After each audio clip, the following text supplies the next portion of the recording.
سلام خدمت همه بینندگان عزیز. امروز میخوام بهتون آموزش بدم که چطوری بخشی از فضای اشغال شده گوشیتون را پاک بکنید.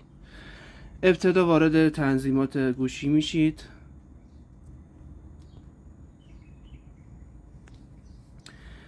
وارد برنامه ها میشید یا اگه منوی گوشیتون فارسی هست برنامه ها نوشته، اگه انگلیسی هست نوشته آپس.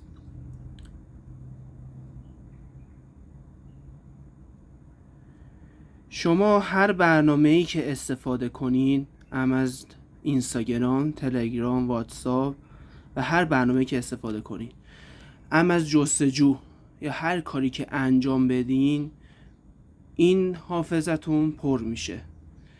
ببینید مثلا به فرض مثال اینستاگرام، وارد اینستاگرام که بشین، تو بخش استوریج یا حافظه ها برای منوی فارسی اینو که بزنین، این کلیر کش که میبینی حافظه پنهانه. حافظه پنهان چی میشه؟ مثل میمونه شما مثلا میرین تو اینستاگرام دنبال یه پیجی هستین، سرچ میکنین یا هر کاری که غیر از مثلا این انجام بدی، شما حتی مثلا استوری که نگاه میکنین یا سرچ که میکنین یا هر کاری که تو اینستاگرام میکنین، تو این کش این میره.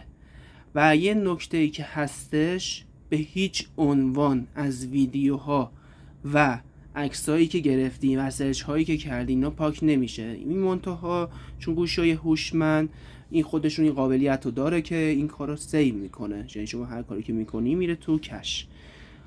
خب ببینید فقط باید دقت کنین که کلیر کش رو بزنین. برای منوی انگلیسی کلیر کش، برای منوی فارسی حافظه پنهان، اینو میزنید پاک میشه و به همین راحتی 530 مگابایت از حافظه شما پاک شد. و برای برنامه‌های مثل واتساپ، تلگرام اینا بیشتر جا میگیرن، یعنی حتی شده تا 1 گیگ یا 1 گیگ و 300 مگابایت، 400 مگابایت، 1 گیگ و 800 مگابایت جا میگیرن. الان این برای من که 500 مگابایت بود 2 هفته پیش من این پاک کردم، وگرنه اگه مدت زیادی شما این پاک نکرده باشه قطعا حجمش خیلی بالاتر از این حرف هست و همین راحتی میتونین حجمتون رو بیارین پایین تر. هر برنامه دیگه به مثال دیگه میزنم، مثلا برای واتساپ دوباره وارد استوریج یا حافظه میشوید،